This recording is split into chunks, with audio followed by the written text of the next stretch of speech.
Hey everyone. For our final project, we chose to discuss ethical and social implications of domestic robots. Domestic robots are expected to play a significant role in society, becoming an integral part of our daily lives. This shift is inevitable, driven by a growing shortage of human caretakers and continuous technological advancements. Our team here today explores the ethical implications of integrating these robots into our homes and examine how they will shape and influence human experiences. My teammate Boski would cover fairness and bias in domestic robots. I will talk about autonomy, paternalism, and dependency.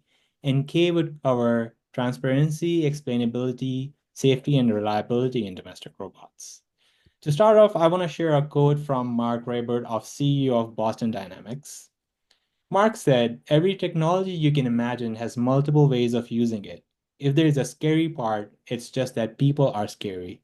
I don't think robots by themselves are scary. And with that, I will hand it over to my teammate Boski to talk about fairness and bias. Right. So fairness in robotic means equitable treatment and accessibility for all users. So domestic robots learn from human interactions, from data, which may introduce biases that can come in the form of gender, race, disability, age, and socioeconomic status. So the implications of unaddressed bias in these robots may mean unequal treatment of household members, unequal service experiences, example, responding differently based on accent, reinforcing harmful stereotypes, excluding individuals with disability, and children may internalize biases from these robots and consider them as role models and be influenced in ways that are not probably not what we want. So I'm going to cover three categories of the bias and look at the implications and the solutions. So starting off with gender bias. So domestic tasks traditionally done by women, and often these robots are designed with gendered characteristics. Example, Alexa and Siri are designed with female voices. And they can also normalize uh, things like verbal abuse, like Siri responds with, I'd blush if I could, to abusive behavior. So solutions for this is, offering diverse voice and personality options. And, it really is an opportunity for domestic robots to actually do role reversal, and program more assertive responsives to abusive language, or, get men to engage in household chores. Linguistic and cultural bias. Western robots prioritize, for example, autonomy over social connection. So that may not be very acceptable, for example, in Japan. Or from a linguistic point of view, voice assistants struggle with non dominant accents. A study showed that speech recognition systems have twice the error rate for Black speakers. Solutions expand training sets, involve diverse user groups in design and testing. The last one is disability and accessibility bias. So many robots assume that users are fully able bodied, creating barriers. An example is Moxie, which is a robot that was used in hospitals, and it excluded users in wheelchairs and those with visual impairments. As you can imagine, that'd be a big problem in a hospital. Toyota Human Support Robot came out with a very inclusive alternative that covers adjustable height, allows voice interaction, and other assistive tech. And with that, I think Hassan will talk about autonomy and paternalism. Thank you, Boski. So for autonomy, as we discussed domestic robots, autonomy is the ability to make choices and direct one's own life. But when we have a robot that's involved in making a lot of decisions for us, then we kind of lose that autonomy, and that gets worse as we age. So how can robots really support us? Robots can support us with our daily tasks such as dressing, bathing, and with mobility, and can also help us maintain independence from human caretakers, as they're limited in number as we age. So potential threats to autonomy, a risk of overdependence and skill erosion, a technology that makes decision without user input, and diminished sense of control and self-reliance. Paternalistic design is something where the technology that makes the decision based on developers' beliefs about what's good for the users, forcing actions or restricting behavior in the name of safety and health. Underlying cause-learning examples include ageist assumptions about competence and decision-making capacity, preventing risky activities such as having wine or smoking, enforcing strict medication schedules regardless of user wishes, and implicit age biases in design processes, limiting physical movement or social interactions deemed unsafe. The ethical concerns raised are undermines dignity and self-determination, creates feeling of infantilization and disrespect, ignores that many older adults prefer autonomy, even with some risks. To talk about how dependency and loss of autonomy is impacted, the autonomy paradox is technology intended to help can gradually erode self-reliance. Too much help phenomenon, skill atrophy, and diminished confidence. Mechanisms of dependence include automatic prompting and assistance discouraging self-initiation, users adapting to robots' limitation rather than vice versa, technology potentially accelerating functional decline by reducing practice. Possible design solutions include adaptive systems that intervene only when necessary, features that encourage skill retention and user initiative, and complementary approach where robots are for tasks and humans are for social support. Now I'll hand it over to Kay to talk about transparency and explainability. Thanks, Hassan. Transparency and explainability in domestic AI, building trust in the age of black box robotics. Trusting robots at home. Many home robots use black box AI, making decisions hard to understand. This lack of transparency affects user trust, safety, and accountability. Tools like local interpretable model agnostic explanations help explain decisions by showing what influenced the robot's behavior. Transparency is key in home settings to support ethical, trustworthy AI. Without explainability, biases outcome could such as facial recognition error and darker skin can go unchecked. Safety and reliability.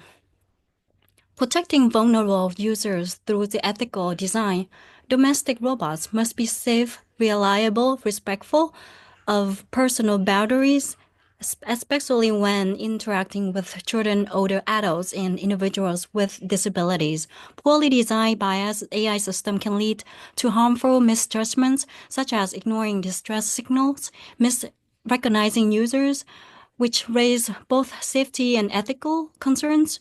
The testing and standards for safe robots behavior.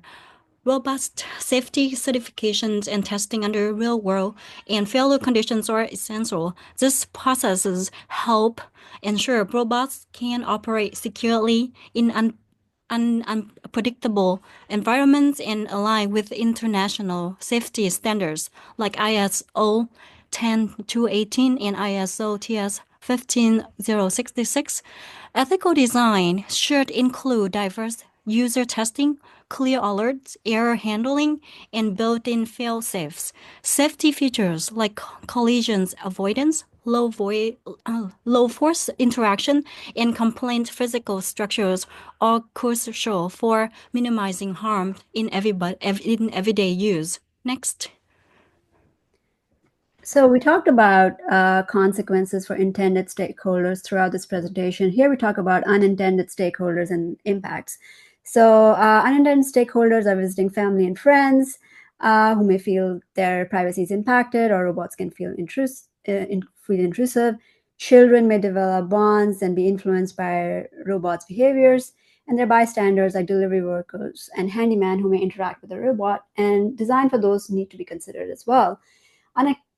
Unexpected affected groups include family caregivers whose roles may change and potentially displace, healthcare providers who may have to interact with robots and shift responsibilities and have a different workflow, and community support networks who may not be utilized as much or maybe more depending on how it all shapes out, but could potentially weaken human connections. Systemic implications for domestic robots. So a digital divide. So more inequities between tech savvy and non-tech savvy seniors. Aging becomes a medical condition, so it's reinforcing that versus a natural natural phenomena. There's, could be care labor transformation, so reshaping of traditionally feminized care work. And then there's a fundamental, like, is there a shift in human-machine relationship? Is robot a part of the family now? So reflections, I'm going to start mine off and then hand it off to the team.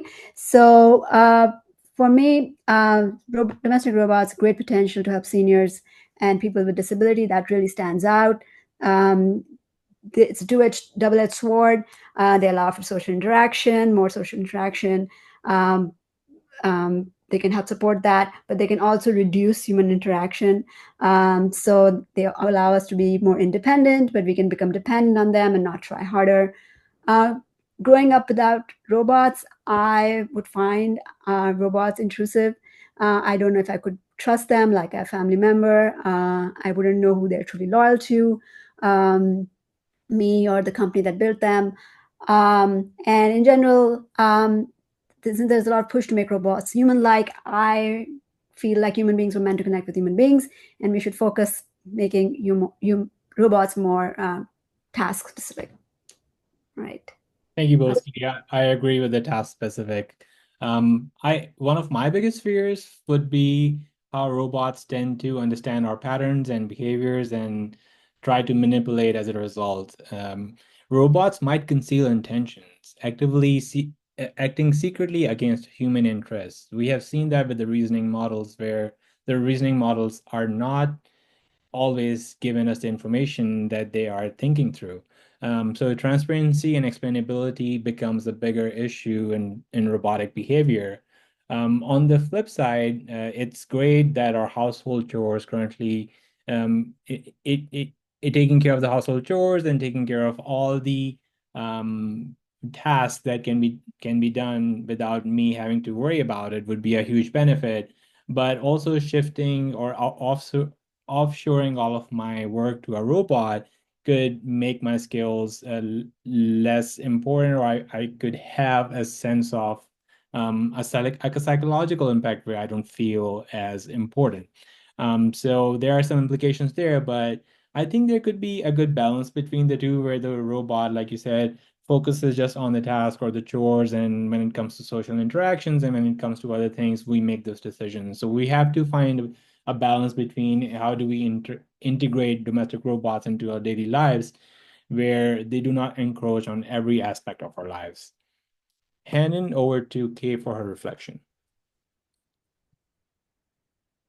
For me, having a robot that can assist with daily tasks is a major benefit, especially for people with disability or older adults when anyone need extra support like childcare. When robots are transparent and explainable, it builds trust and helps user to feel more confident in relying on them for personal care and routine help. Knowing why a robot acts a certain way, like misunderstanding or command for failing to recognize someone's voice can make it's easier to correct and adapt the system. Clear, reliable behavior is not just helpful, where it can be empowering for those who depend on assistive technology and for independence and comfort in their home. Next. Conclusions. We explored the key ethical concerns: fairness, bias, autonomy, dependency, transparency, safety in domestic robots, system biases in data and design around gender, culture, and disability can shape future generations, and lead to unequal, harmful experiences, while robots can enhance independence, especially for senior and people with disability. They can also foster independence and paternalism, impact dignity. Transparency and explainability are critical as robots are becoming integrated household members, and fair treatment relies on clear, understandable systems, safety for children, pets, and allow all household members must be a central part of robots' design. The rise of domestic robots signal a fundamental shift in human-machine relationships, demands thoughtful, ethical design moving forward. Thank Thank you. you. That's the end of our presentation.